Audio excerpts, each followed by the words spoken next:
আমরা অনেকেই কিন্তু সফল মানুষকে ফলো করতে চাই, তাদের মতো চলতে চাই, তাদের মতো হতে চাই। কিন্তু আমরা অনেকেই জানি না যে 100% সফল মানুষদের মধ্যে প্রায় 90 থেকে 95% সফল মানুষদের সকালের অভ্যাস কিন্তু একই রকম হয়ে থাকে। তো আজকে আমি তেমন 7টা অভ্যাস নিয়ে কথা বলবো যেটা যদি আপনি পরিপূর্ণভাবে পালন করতে পারেন তাহলে আপনিও সফল মানুষদের একজন হয়ে যাবেন। প্রথমত হচ্ছে সফল ব্যক্তিরা সকাল 5টা থেকে সকাল 8টার ভিতরে ঘুম থেকে ওঠেন এবং কি তারা সকাল সকাল ঘুম থেকে উঠেই কিন্তু তাদের মোবাইলটা চেক করেন না। তারা সবার প্রথমে কতক্ষণ শান্ত থাকেন এবং কি তারা চিন্তা করেন তাদের গোল নিয়ে। তারা চিন্তা করেন তাদের ফোকাস নিয়ে যে তারা কিভাবে তাদের লক্ষ্যে পৌঁছাতে পারবে এবং কি যখন সে সকাল সকাল তার ব্রেনকে এই জিনিসটা সাজেস্ট করে দেয় তখন তার সারাদিন কিন্তু ওভাবেই সে চলতে পারে। এমনকি সফল ব্যক্তিরা কিন্তু সকাল সকাল বই পড়ার চেষ্টা করে। আমরা যারা মুসলমান রয়েছি আমরা চেষ্টা করব সকালে ঘুম থেকে উঠে নামাজটা পড়ে নেওয়ার জন্য। তারপর হচ্ছে আমরা কোরআন তেলাওয়াত করে নেব।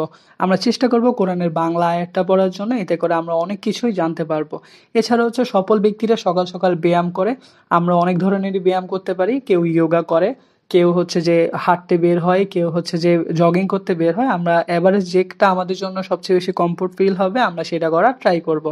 এবং কি যারা সফল ব্যক্তি রয়েছে তারা সকালবেলা তাদের গায়ের মধ্যে রোদ লাগানোর চেষ্টা করে। আমরা সবাই রোদের কিন্তু উপকারিতা জানি।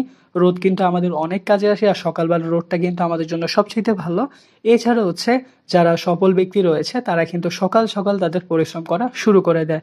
যদি সে কোনো রকম বই লেখার অভ্যাস থাকে সে সকালে সেটা শুরু করে দেয়। কারো যদি কন্টেন্ট তৈরি করার অভ্যাস থাকে সে সকালেই সেটা শুরু করে। যার পড়ার অভ্যাস রয়েছে সে সকালে পড়া শুরু করে। যার কর্ম করার অভ্যাস রয়েছে সে সকাল সকাল কর্ম করে। তো এই 7টা জিনিস আমি আপনাদের সাথে আজকে শেয়ার করেছি।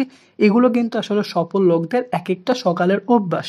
তো এই 7টা অভ্যাস যদি আপনারা সুন্দরভাবে প্রত্যেকদিন মানতে পারেন, আশা করি ইনশাআল্লাহ আপনারা খুব দ্রুত সফল ব্যক্তিদের কাতারে চলে যেতে পারবেন। সবাই আমাকে ভালোবাসা দিবেন, সাপোর্ট করবেন। আসসালামু আলাইকুম।